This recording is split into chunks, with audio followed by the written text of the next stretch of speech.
참 잘 오셨습니다. 함께 예배드리니 힘이 납니다. 우리 한 번 더 고백할까요? 예수님만이 우리의 소망 되십니다. 아멘. 소망이 되신다. 믿을 구석이 있다. 기댈 곳이 있다. 여러분, 믿고 기댈 곳이 있다는 것, 참 얼마나 위로가 되고 힘이 됩니까? 참 요즘처럼 여러 가지 생각한 대로 되어지지 아니하는 상황, 막연한 기대 가운데에 좀 더 나아지겠지, 희망 고문도 계속되어지는 이러한 시대, 그럴 때에 막연한 것을 붙잡는 것이 아니라 확실한 것을 붙잡을 때, 그리고 기댈 곳이 있다, 그럴 때 참 우리의 마음에 기쁨이 되고 평안이 있죠. 그런데 사람은요, 어떻습니까? 영원하지 않잖아요. 나 자신도 마음에 들다가 마음에 들지 않을 때가 많은데, 내 마음을 다른 사람이 어떻게 다 알아주겠습니까? 내 형편을 다른 이가 얼마나 세심하게 살펴보겠습니까? 변하잖아요. 가족도 변하는데요, 가깝다라고 생각했던 사람도 상처를 주는데요. 그런데 우리를 가장 잘 아시는 분, 그리고 하나님은 사랑이시라, 사랑 그 자체이신 하나님께서 우리를 사랑하시고 영원히 떠나지 아니하신다. 그 하나님, 우리를 향하여 그 사랑의 고백을 예수님을 이 땅에 보내심으로 말미암아 그 사랑을 몸소 보여주셨잖아요. 그러니 그분만한 사랑이 어디 있습니까? 그분이 우리의 소망이 되시는 거죠. 그래서 주님을 소망하고 기대는 자, 참 복된 자예요. 오늘도 우리가 함께 마지막으로 인사 나누었던 것처럼 예수님만이 우리의 소망 되심을 믿고 고백하는 여러분들에게 하나님의 크신 은혜가 풍성하기를 간절히 소원합니다. 오늘은 교회 절기로서 종려주일이라고 합니다. 종려주일. 신앙생활을 오래 하신 분들은 이 날이 무슨 날이다 알지만, 종려주일 참 생소하죠.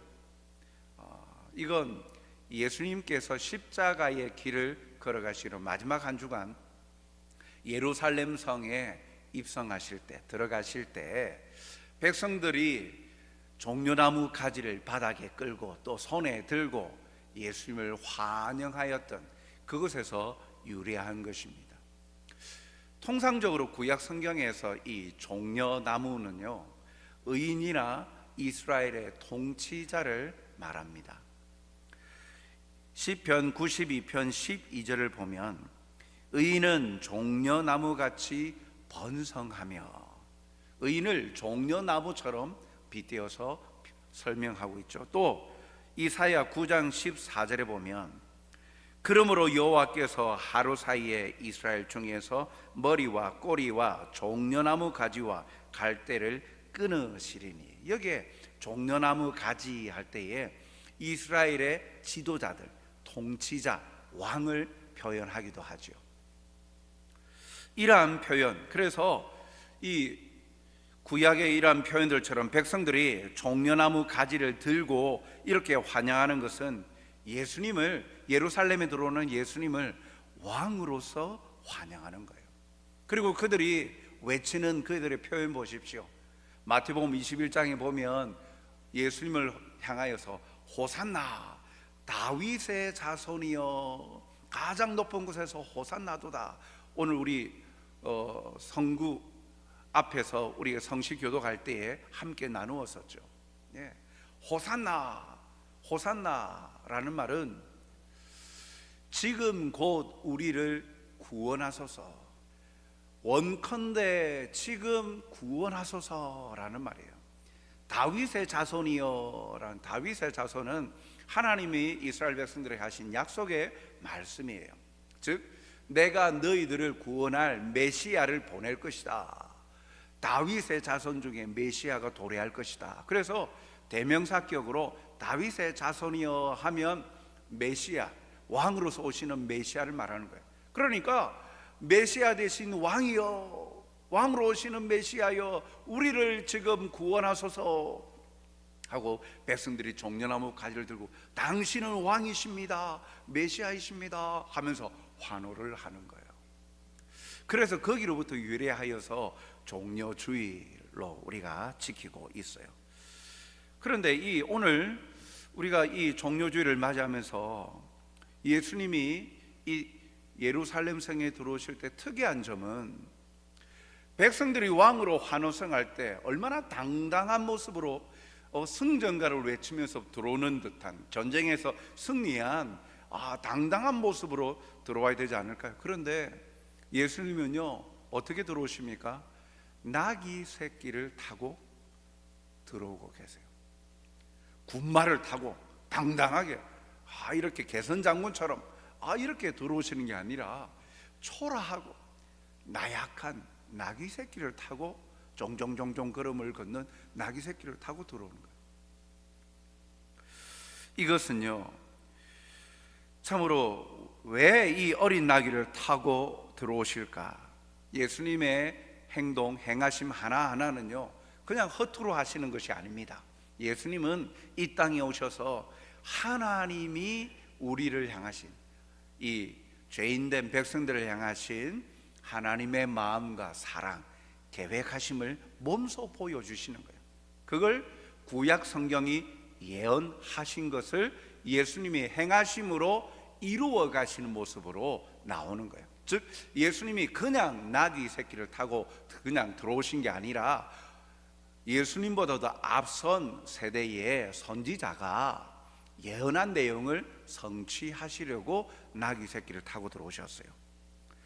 마태복음 21장 4절 5절 말씀을 보면 이는 선지자를 통하여 하신 말씀을 이루려 하심이라. 일러서되 5절에 시온 딸에게, 이스라엘 말합니다, 시온 딸에게 이르기를 내 왕이 내게 임하리니 그는 겸손하여 나귀 곧 멍에 매는 짐승의 새끼를 탔도다 하라 하였느니라. 겸손하여 나귀를 타고 왕이 너희에게 임하신다. 마태복음은 이렇게 인용을 하죠. 이 인용 구절이 스가랴 9장 9절 말씀을 인용한 거예요. 예수님보다도 650여 년 전에 사역하였던 이 스가랴, 시온에 따라 크게 기뻐할지어다, 예루살렘에 따라 즐거이 부를지어다. 보라, 내 왕이 내게 임하시나니 그는 공의로우시며 구원을 베푸시며 겸손하여서 나귀를 타시나니 나귀의 작은 것 곧 나귀 새끼니라. 겸손하여서 나귀를 타시니, 예수님이 육신의 몸을 입고 이 땅에 태어나시기 600여 년 전에 하나님께서 선지자를 통하여 예언하신 대로 예수님께서 그대로 이루시는 거예요. 그래서 나귀를 타고 들어오신 거예요. 즉 이를 통하여서 겸손하신 왕, 그러나 낮아지시고 고난의 길을 걸어가시는 거예요. 영광의 길을 걷기를 즐겨 하시는 분이 아니라 고난의 길을 걸으시러 오시는 왕이다. 고난의 종이 된, 우리 새벽에 이사야서를 살펴보았듯이 고난의 종이신 메시아 되신 모습을 여기에 나귀 새끼를 타고 들어오시는 거예요. 이러한 예수님에 대하여서 백성들은 사실 다른 생각으로 맞이하죠. 그들이 기다렸던 메시아는 어떠한 메시아였어요? 강력한 왕이었어요. 다윗의 자손이라고 하니까 이 이스라엘에 있어서 다윗 왕만큼 이스라엘에 강력한 왕이 없었죠. 영토가 제일 광활한 영토를 차지하였을 때가 다윗 왕 때였어요. 그 강력한 왕권을 지녔던 그런 왕이었죠. 그러한 정치적으로도 강력한 왕으로 메시아가 올 것이다 라고 백성들은 생각을 했던 거죠. 그래서 그렇게 고백하고 기대했는데 정작 보니 나중에 예수님이 강력한 왕이 아니신 거예요. 왕권을 통치 못한. 그러니까 이 빌라도 총독 앞에서 오히려 극악무도한 그 살인자 바라바를 이 석방해 주라고, 예수님을 십자가에 못 박으라고. 그 실망이 크면 클수록 그리하여서 예수님에게서 돌아서는 거예요. 물론 그 일에 바리새인과 종교 지도자들이 그들의 마음을 훔쳤지만, 이러한 일들로 인하여서 백성들의 생각과는 전혀 다른 예수님의 낮아지신 그런 모습들을 통해서 예수님을 이 땅에 오셨음을 볼 수 있죠. 사랑하는 성도 여러분, 사람들을 위한 희생의 자리로 나아가시는 예수님, 그 예수님이 이왕이면 존경받고 환영받는 것 즐길 수도 있지 않을까요? 한두 사람도 아닌 많은 사람이 자신을 따르고 환영하는 자리에 더 높아지고 싶은 마음이 없겠습니까? 요한복음 12장 19절 말씀에 보니까 바리새인들이 서로 말하되 볼지어다 너희 하는 일이 쓸데없다. 보라, 온 세상이 그를 따르는도다.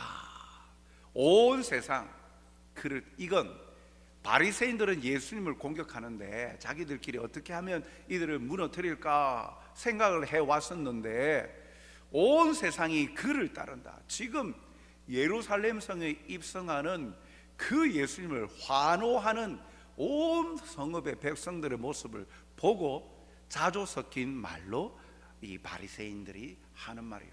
그만큼 이들이 위기감을 느낀 만큼 대세가 예수님에게로 기울었어요. 여러분들이 문을 열고 들어오는데 한 사람 두 사람이 아니라 여러 사람이 환영한다.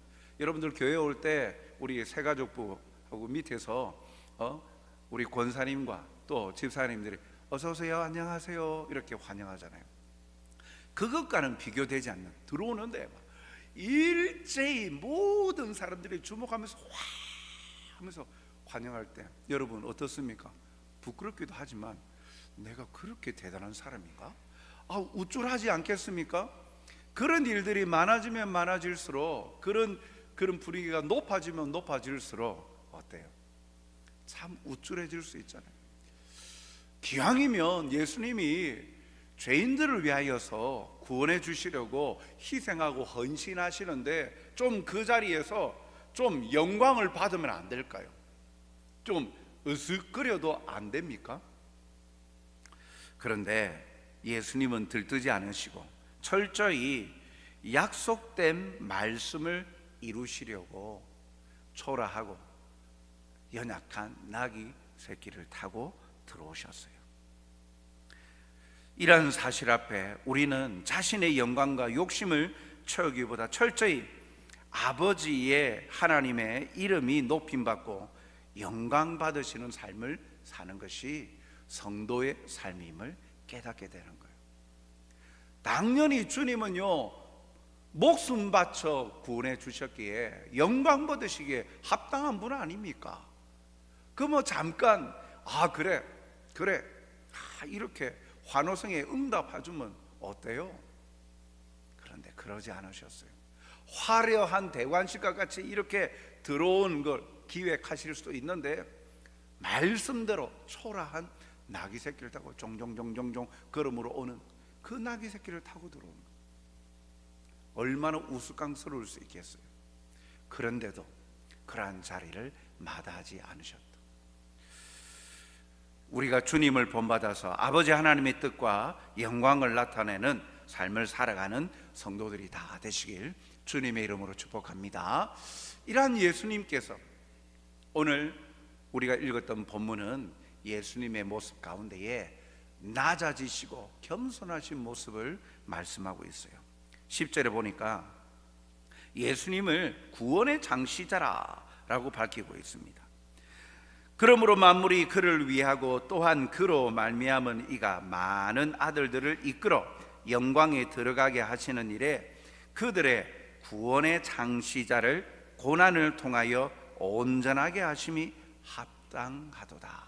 예수님을 그들의 구원의 장시자, 그들, 죄로 말미암아 멸망받을 사람들, 그들의 구원의 장시자다. 구원의 장시자, 즉 구원을 처음 시작한, 구원의 길을 열고 제시하고 방법을 제시하고 그것을 이루어 가신 이 구원의 창시자다라고 말씀하죠. 범죄한 인간을 죄로부터 구원을 시작하신 유일한 구원자라는 말이죠. 예수님 외에는 사람의 구원을 논할 자가 없다라는 거예요. 구원의 창시자, 처음 시작하신 분이시니까, 즉 유일하시니까. 그러니까 죄의 자리에서 구원받아서 영생의 자리로 들어가야 하는 이 구원에 대해서 예수님 빼고는 말할 수 없다라는 거예요. 예수님 밖에 없다라는 거예요. 구원받을 만한 다른 이름을 허락하신 일이 없다. 예수님만이 유일한 구원자이시다. 그래서 구원의 창시자다 그럽니다. 이러한 유일한 구원의 창시자 대신 예수님은요, 철저히 낮아지셨어요. 히브리서 2장 7절 상반절을 보면 그를 잠시 동안 천사보다 못하게 하시며 라고 말씀하고 있어요. 천사보다 못하게 하셨다, 낮아지셨다, 자신을 낮추셨다는 거예요. 이건 충격적인 이야기예요. 예수님이 누구이십니까? 성자 하나님 아니십니까? 하나님이시잖아요. 천사는요, 피조물입니다. 영적인 존재이지만 피조물이에요. 하나님 창조주가 창조하신 창조물, 피조물이에요. 그런데 창조주이신 하나님이 피조물보다 낮아지셨다? 야, 이건 굉장한 충격적인 일이죠. 왜 예수님이 천사보다 못한 존재가 되셨을까? 왜 낮아지셨을까? 그 낮아지심이 무엇일까? 함께 이 시간에 우리 종료주일을 맞이하면서 본문을 통해서 살펴보고자 하는 거예요. 하나님으로서의 자신의 모든 권리, 통치하고 경배받아야 할 권리를 내려놓으시고 멸시와 천대받는 자리로 나아가셨어요. 마가복음 9장 12절 하반절을 보니까 인자에 대하여, 인자, 예수님을 말합니다. 인자에 대하여 기록하기를 많은 고난을 받고 멸시를 당하리라.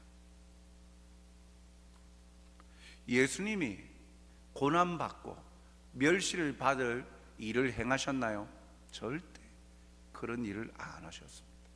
히브리서는 분명히 예수님은 죄가 없으시다 그랬어요.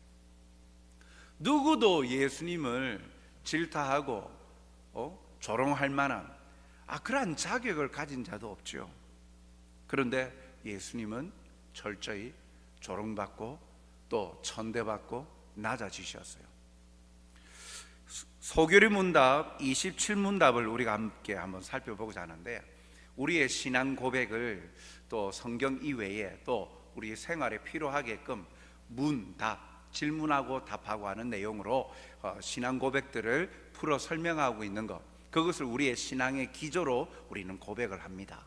거기에 소교리 문답 27문이 이렇게 밝히고 있어요. 그리스도의 낮아지심은 어떠합니까? 예수님은 그러면 얼마나 낮아지셨습니까? 낮아지심에 대해서 이렇게 말합니다.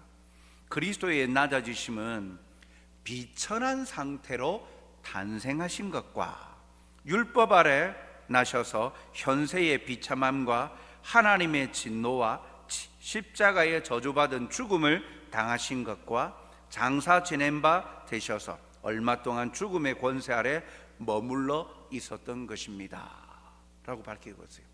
이걸 조금씩 풀어서 보면, 먼저 예수님은요, 첫 번째, 비천한 상태로 탄생하셨다.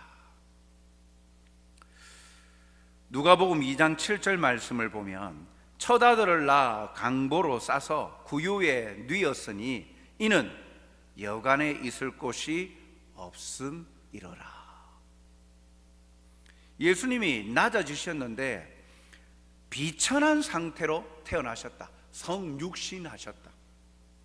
하나님께서 사람의 몸을 입고 사람의 몸으로 태어나셨다라는 거예요. 여러분, 이것이 예수님의 낮아지심의 첫 단계예요.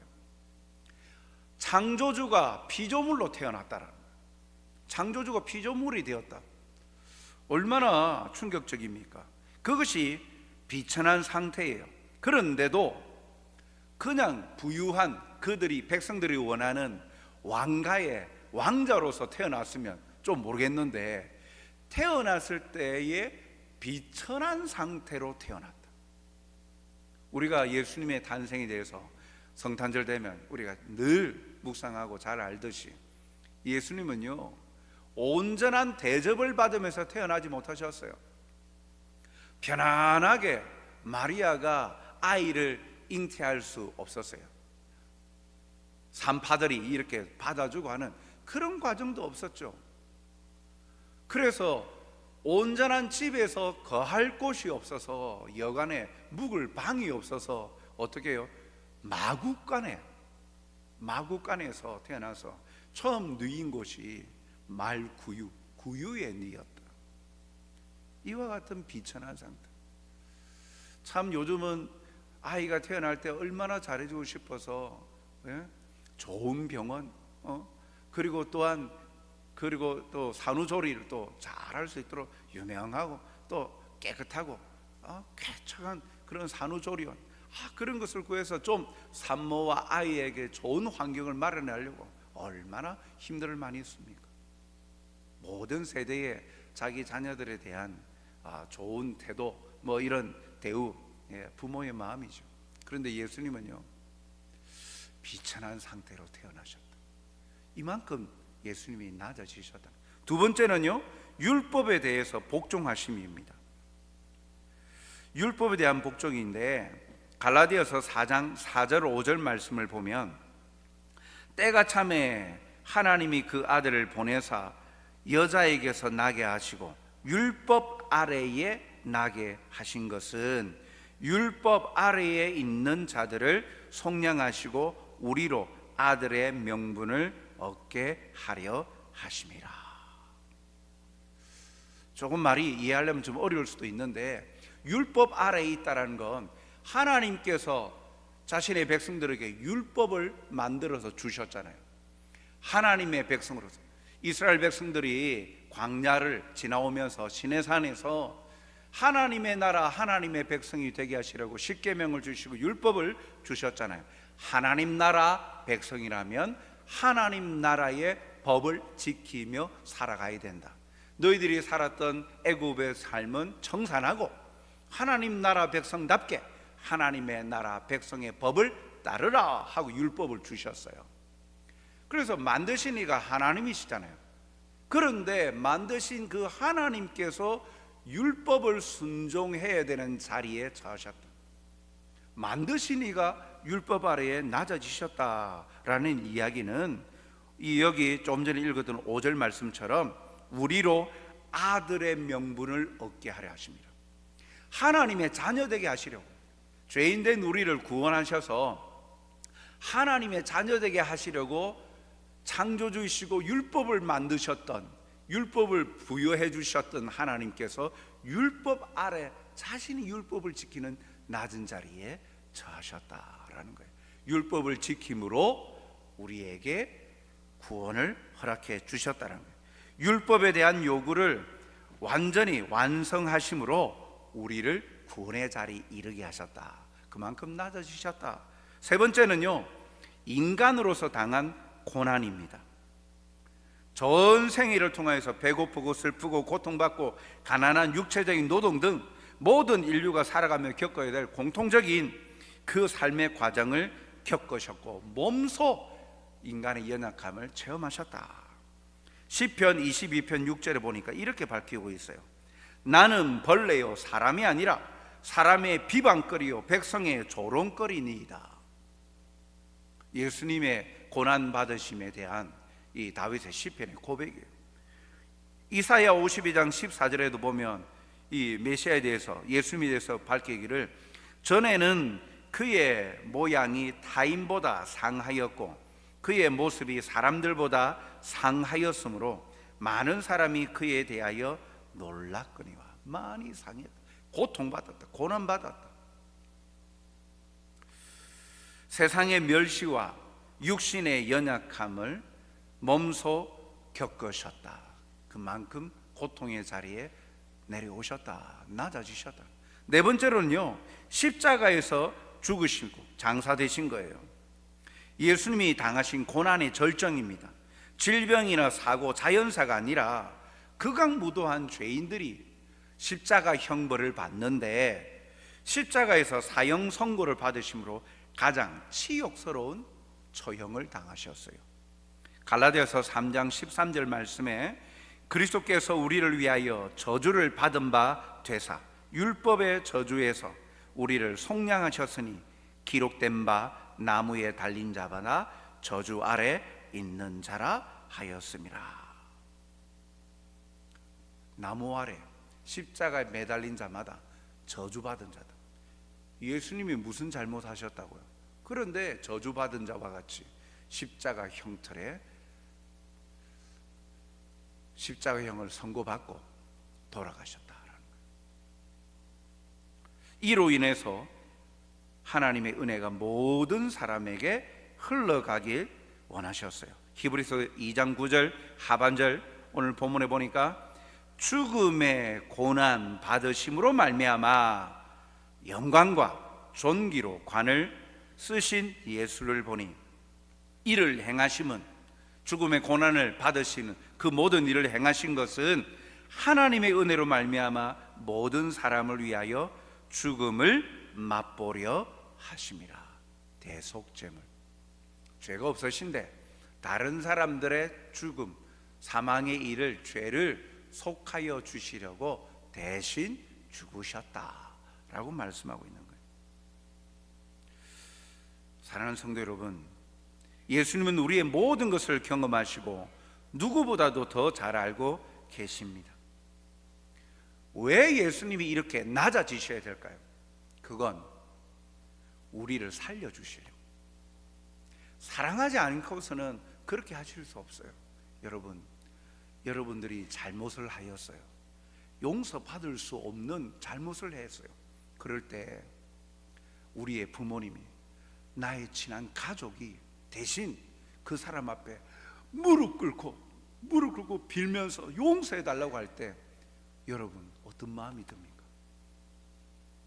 내가 뭐라고, 내 잘못 때문에 왜 우리 부모님이, 왜 우리 가족이 저런 치욕을 받아야 될까? 더 가슴 아프죠. 그러면서도 나를 위해서 그 부끄러움과 수치를 마다치 아니하고 나를 위하여서 용서를 구하는 그 사람, 고마운 마음이 들잖아요. 안 그렇습니까? 그런데 이것과는 비교될 수 없을 정도로 내가 누구라고, 우리가 뭐라고, 우리를 구원하시려고 하나님 대신 예수님이 이렇게 낮아지셨다. 이렇게 낮은 자리에 임하셔서 창조주가 피조물이 되시고, 그리고 죄도 없으신데 대신 십자가에 극악무도한 그러한 죄인들만, 살인자들만 십자가형을 받는데, 시기 질투 때문에 이 종교 지도자들의 음해와 사탄의 괴략에 의해서 십자가에 못 박혀 돌아가십니다. 왜요? 그 일을 아시면서도 그리하여야만 하나님의 은혜가 예수님을 믿는 모든 자들에게 전달되어져서 구원받을 수 있기 때문에, 그 중심에는 사랑이에요. 우리를 그만큼 예수님이 사랑하신답니다.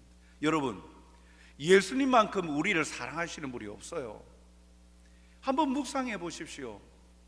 자기 앞가림, 자기 이미지, 자기 체면이 있지요.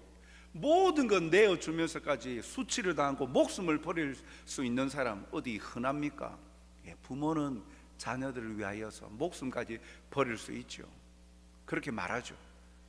현장이 되었을 때 그렇게 하는 부모도 있지만 갈등하는 부모도 있지요.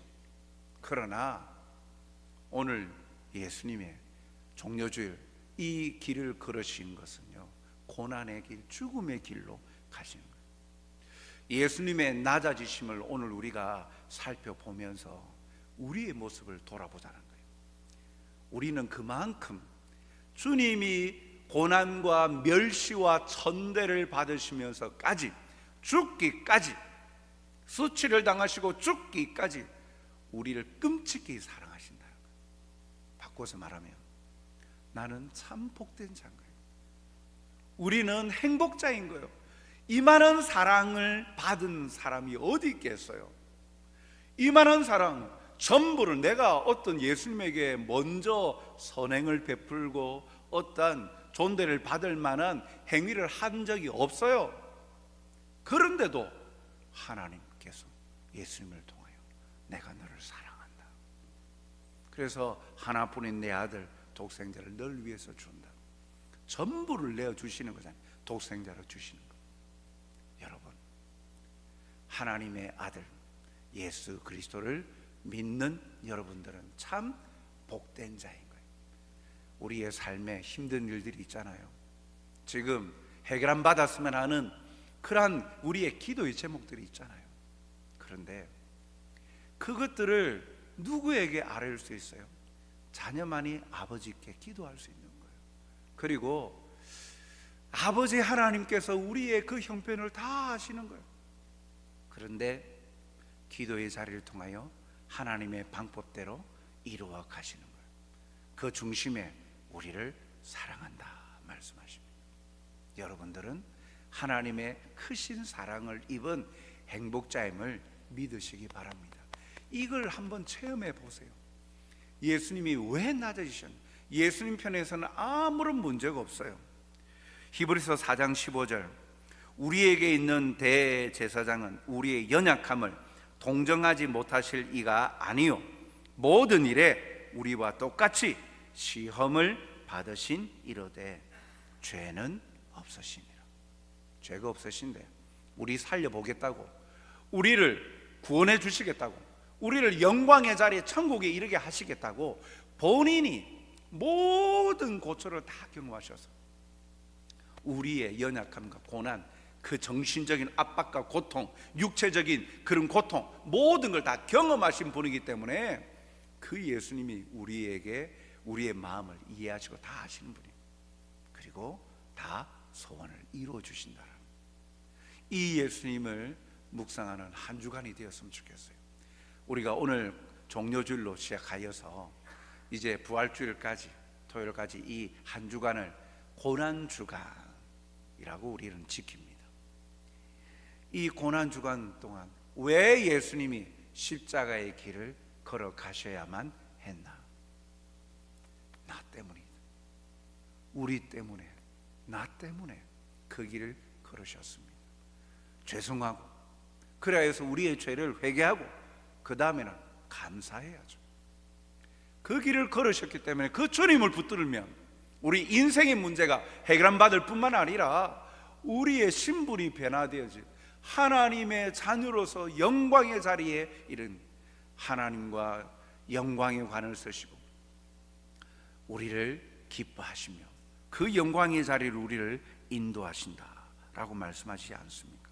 이 은혜에 감사하며 그 낮아지심을 한 주간 또 묵상하며 우리에게 주신 그 사랑을 확인하는 시간들로 살아가시는 여러분들이 다 되시길 주님의 이름으로 축복합니다. 사랑과 자비가 풍성하신 아버지 하나님, 이만한 사랑을 받을 자격이 없는데 우리를 사랑하여 주셨습니다. 깨닫지 못한 채 나는 하나님이 사랑하지 않는다고, 나에게는 하나님이 역사하지 않는다고 내 눈앞에 놓여져 있는 어려움들 때문에 하나님을 불신하거나 원망할 때가 많았습니다. 그러나 변함없이 약속의 말씀을 통하여 우리에게 말씀하시는 것은 우리를 사랑하신다고, 절대로 포기하지 아니하시고 우리에게 전부를 내어주시기까지 사랑하신다고 말씀하신 그 주님, 주님이 대신 그 희생의 길을 걸어가시고 우리에게 영광과 구원의 길을 허락하여 주셨습니다. 주님 안에 거할 때, 주님과 교제할 때 비로소 그 하나님의 사랑을 깨닫게 되어지고 우리의 삶의 모든 문제를 해결 받는 은혜가 역사를 체험할 줄 믿사오니 주님의 고난의 길에 함께 참여하는 자가 되게 하여 주시고 주님의 은혜에 감사하는 자가 되게 도와주시옵소서. 감사하오며 조금도 의심하지 아니하고 주님을 신뢰함으로 우리에게 베푸시는 위로를 풍성히 누리는 복된 자가 되게 도와주시옵소서. 예수님 이름으로 기도하옵나이다. 아멘. 우리 이 시간에는 우리